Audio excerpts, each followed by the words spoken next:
Hello बच्चों, चलिए प्रश्न को पढ़ते हैं। कहता है सामान्य ताप पर जो बीसीसी सोडियम है वो बीसीसी जालक में क्रिस्टलीकृत होता है। कहता है जिसके लिए ए का मान जो है 424 एंगस्ट्रॉम के होता है, तो सोडियम Na जो है उसके घनत्व का सैद्धांतिक मान है। हमें सोडियम के घनत्व के मान को बताना है, तो हम बात करते हैं अपने उत्तर को। ठीक है, इस प्रश्न की हम मुख्य अवधारणा की बात करते हैं।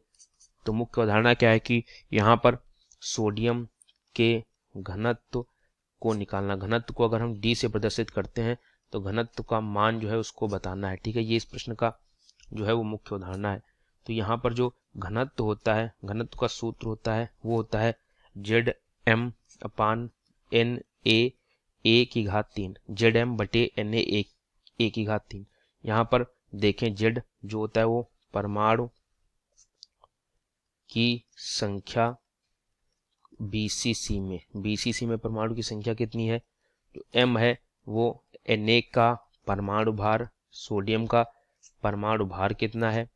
Na जो है ये होता है 6.023 × 10⁻23 जो कि आवागाद्रो संख्या होती है। A जो है वो दिया गया 424 एंगस्ट्रॉम जो कि होती है कोर की लंबाई।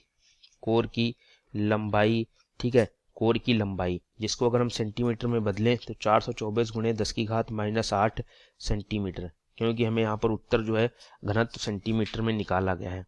ठीक है, तो हमने सब निकाल लिया है। बीसीसी में जेड का मान देखें तो बीसीसी में जो परमाणु की संख्या होती है वो Z/2 होता है। कैसे होता है वो हम यहाँ पर देखें अगर, तो इस प्रकार से बीसीसी अगर मान लें इस प्रकार से रहती है, तो बीसीसी में कोनों पर परमाणु रहते हैं, तो 8 परमाणु कोनों पर उपस्थित रहते हैं, एक यहाँ पर केंद्र पर रहता है। तो 8 × 1/8 कोनों का 1/8 भाग होता है प्लस केंद्र वाले का पूरा भाग होता है। तो जो संख्या आती है परमाणु की संख्या इस प्रकार से आती है जो कि 2 के बराबर आती है। ठीक है, जिसको हम जेड से प्रदर्शित करते हैं, तो Z/2 इसलिए होता है बीसीसी में। ठीक है, ये हमने देख लिया है। अब देख लेते हैं, इनका मान रख देते हैं। घनत्व को हम डी से प्रदर्शित करते हैं। देखते हैं डी जो आएगा Z2 है। M कितना है, जो सोडियम है वो कितना होता है, उसका 23 ग्राम पर मोल होता है, ग्राम पर मोल। ठीक है, यहाँ पर जो ये होता है आवागाद्रो संख्या वो मोल की घात -1 में होता है। M का मान 23 ग्राम, मोल को ऊपर ले जाएंगे तो मोल की घात -1 रख सकते हैं। Na आवागाद्रो संख्या का मान कितना 6.023 × 10⁻23 मोल की घात -1, और A³ तो A का है 424 × 10⁻8 और ये सेंटीमीटर की घात भी 3 हो जाएगा। मोल की घात से मोल कट गया, ये ग्राम पर सेंटीमीटर की घात -3 में आ जाएगा। ठीक है, इसको हमें हल करना है। कितना, 2 × 23/6.023 × 400 कितना है 24। ये 424 है ना कि बच्चों 26। ठीक है, ये कितना है, ये हमारा है 424। ठीक है, ये कितना है 424, तो 424 की घात 3 और यहाँ पर -8 की घात 3 करेंगे और ये 10 की घात 23 था, ये होगा -8 की घात 3 तो इसके बाद -24, ये ग्राम सेंटीमीटर की घात -3 में आ जाएगा। इसको हमें हल करना है, जो मान आएगा वही हमारा डी का मान आएगा। तो इसको हल करते हैं कैसे, 2 × 23 जो कि 46 होगा, उसको भाग किससे करना है, भाग करना है 6.023 से। ठीक है, उसके बाद भाग करना है भाग 424, फिर से 424 और फिर से 424, 3 बार 424 से भाग करना है।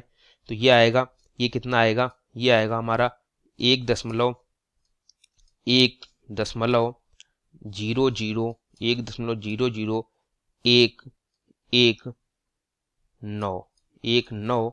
ठीक है, 19 गुणे यहाँ पर क्या होगा, गुणे 10 की घात -7।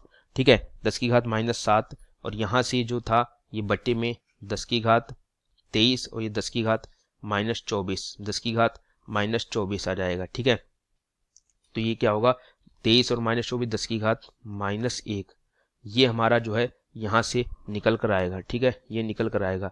तो यहाँ पर देखेंगे, यहाँ पर जो डी आएगा वो आएगा, कैसे आएगा, जब इसको हल करेंगे तो 10⁻1 ऊपर जाएगा तो 1.002 लिख दें, 10⁻6 आ जाएगा, ग्राम सेंटीमीटर की घात -3। तो ये जो घनत्व आएगा उसका मान इतना आएगा। ठीक है दोस्तों, तो देख सकते हैं बच्चों कि हमारा यहाँ से ये जो है 1.002 दुगुने 10⁻6 में आएगा। यहाँ पर किसी में भी 1.002 तो है, लेकिन वो -6 नहीं, इसलिए कोई भी विकल्प सही नहीं होगा। इस प्रश्न का जो सही उत्तर होगा वो विकल्प डी होगा। ठीक है, विकल्प डी होगा, इनमें से कोई नहीं। तो उम्मीद करता हूँ आपको ये उत्तर अच्छे से समझ आया होगा। धन्यवाद।